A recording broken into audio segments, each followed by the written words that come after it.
What's going on? Well, he didn't want to come all the way to Geelong. It's too cold. This is going to be interesting to have that and then talk to the rest.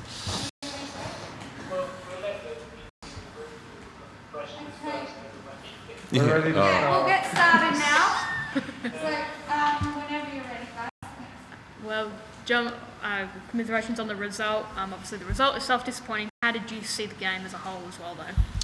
Very positive from our side. I thought we played well. We created some good openings in the first half. We had a couple of good opportunities. There was some good play in wide areas that we were creating overloads, and disappointing, of course, that we ended up losing the game because we didn't feel that we deserved to lose that. But in the end, if we keep on performing like that and improving, and we will improve, that the results will come our way.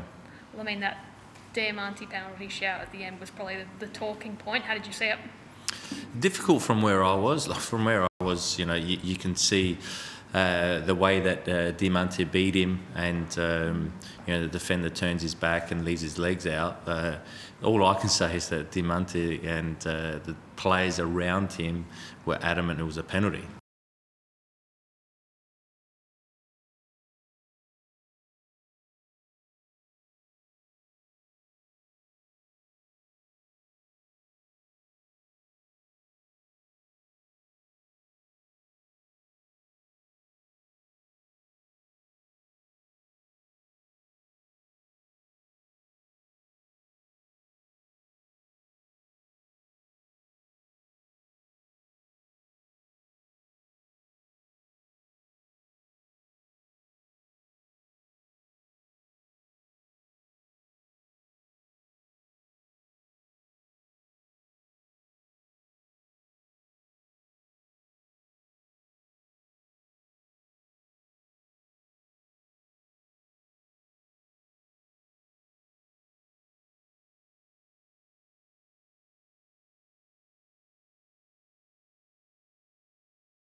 Game that you largely pleased with the performance. What did you like? What needs improvement this first, A-League men hit out? Probably that final ball. Look, we struggled at times in the first half to build up from the back. We got caught a little bit on the ball, but then once we fixed that, then we started to control it a lot more. And once we got into that mid-third, we started to find that spare man, and we created some really good openings in the final third. The final ball at times let us down, and some decision-making in the final third let us down a bit. But they'll come with more, the more that the team plays together and the more we gel. But we created some really good chances, and that's important, and we limited them from having really any chances. Probably the only chance they had was towards the end when I think it was Marchota had that opportunity, if you call it a chance. But we were pushing, and you're going to leave some space. But we defended as a team really well, and it's a set piece that we got undone by. But that in these games here, that can happen. When it's tight, a set piece can be the difference. I mean, one thing we have seen is how much better you guys looking defensively this season. Is that something that you really take away from Leo and Tamoki being able to almost find things back there? Yeah, Leo Tamoki, I thought our midfield were good as well, screening him. But really pleased with our fullbacks because Economides is a national team player, they're marquee, and I thought Ben Garucha and Josh Risdon did really well, especially sometimes in 1v1 positions. They defended well, and then they also gave us that drive going forward, so that's not always easy. So really pleased with our defensive structure, and we'll get better with that as well. You talk about the positives there on the defensive side. I thought Leo Luquois was quite good in his first game. Looks very strong, very imperious, quite good on the ball. What does it do for the team to have such a presence at the back like that? Oh, massive! It's when you got a presence. I know as a former striker, I hated coming up against really big guys with a presence, and also that calmness. when they get put in certain situations. There was a situation in the first half where we lost the ball in a bad area, and Leo just remained calm and controlled that 1v1 situation and defended it really well. So when you're able to do that, it gives confidence not only to the back four and the goalkeeper, but to the whole team. So that's the reason why we signed him, and Leo will get better. Leo will get, each game now in pre-season, we've seen that he's been getting stronger and stronger, and it's his first real taste of it, and we know that he'll get better. Leo and Timothy made continuous runs up forward. Was that something that you planned ahead of the game, or just? A little bit. It happens because the way that Victory were defending, and sometimes they were actually allowing our centre-backs to drive forward with the ball. We don't always like our centre-backs to start dribbling, but sometimes that they get put in a situation that they have to. But they're comfortable in doing it. So, once you do that, you can start to create overloads further up the pitch. So that's, they were comfortable, they were confident to do so. But as long as then you got someone covering, and when you've got Neil Kilkenny in there that understands the role really well, it does help. John, talking about how good your defence has been looking, your last job at Brisbane Roar towards the end, no secret that they struggled defensively. Has that been an area that you've worked on as a coach in your 3 years out, how to coach the defensive side of the game, and it's an area that you've focused with Western United this season as a result? Look, I've always focused on all aspects of the game. Sometimes it depends on, the personnel you have. My defensive structures are very, very similar to what it was in Brisbane. Sometimes it just depends on, sometimes, if you have those players like we have at the moment, it can make your job a lot easier. But yeah, we do focus on all aspects, with the ball and without the ball, in all thirds as well.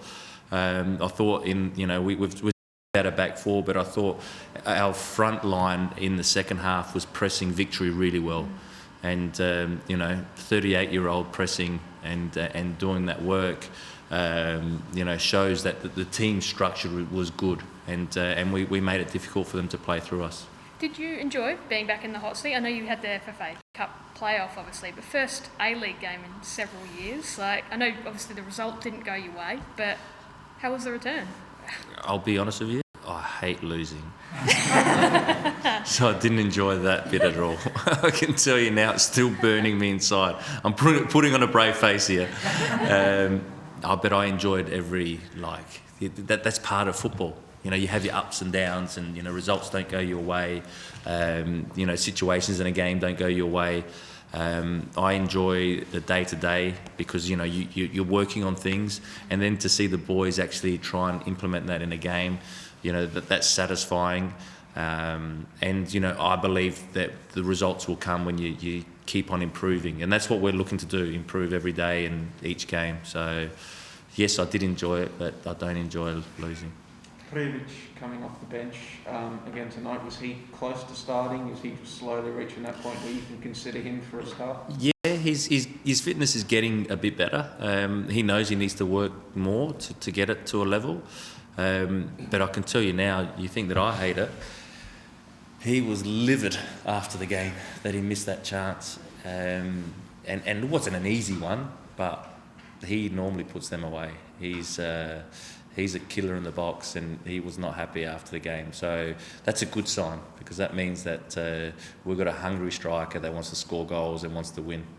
And Kieran wasn't on the team sheet tonight. How close is he coming to figuring in some regard? Yeah, he's probably a little bit further away than Alex. So I don't want to put a date on it or a timescale, because that's unfair, because I don't really know as well. So we'll just wait and see how that goes. Is that the difference between avoiding quarantine and not? Kieran had to do 2 weeks hotel quarantine. Alex arrived late enough that he didn't have to do it. Yeah, quarantine is horrible. I had to do it in Brisbane, and no matter if you've got a bike in there or if you've got something in there, it drains you, Rene lost 5 kilos in there because he didn't really like the food. We were trying to send him some good food, but we obviously wasn't getting to him.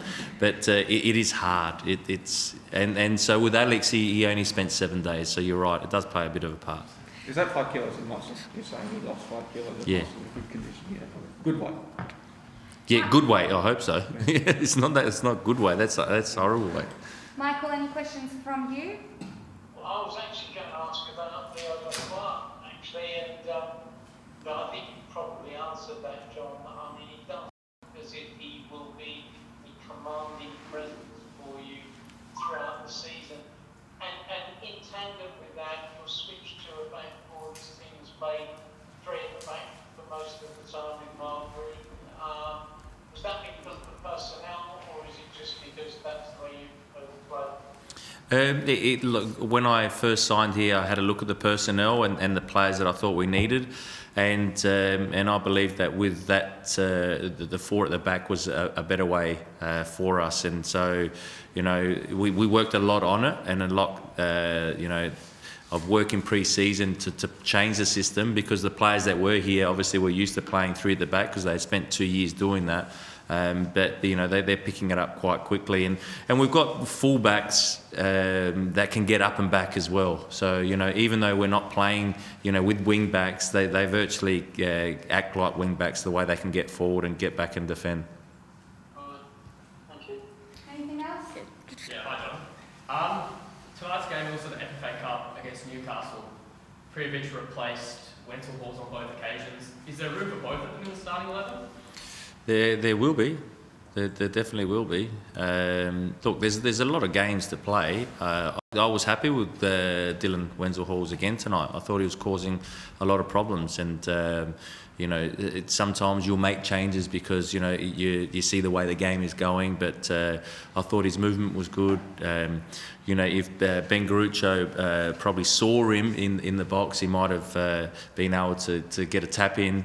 But you know, it was. I thought he was causing them problems. So, look, there's, you know, Diamante won't mind me saying this. He's not going to be able to play every game this season. You know, it's for someone. He played well tonight. I thought he was very good, especially second half. He started to find that space, and you know, he causes problems and he creates opportunities. He can unlock the door when it's such a tight game like that. You know, you want to keep Diamante on because you know that he can create something. But then there'll be other times that you know, he might not be able to start because his body hasn't recovered. So there's definitely opportunities for Dylan and Alex to play together. Just any injuries? I know Ben limped off at one point but came back on, Garuccio, but did you come out unscathed? No, yeah. At the moment, it's unscathed, so that's a positive sign because we've got a few games coming up. We, you know, shorter turnaround, which is still 6 days against Perth, and then you know City after that, and then we've got the FA Cup midweek. So all the boys, you know, have to be ready for when they have the chance. So everyone's fit, which is good. Thanks, everyone. Thank you. Thank you. Thanks.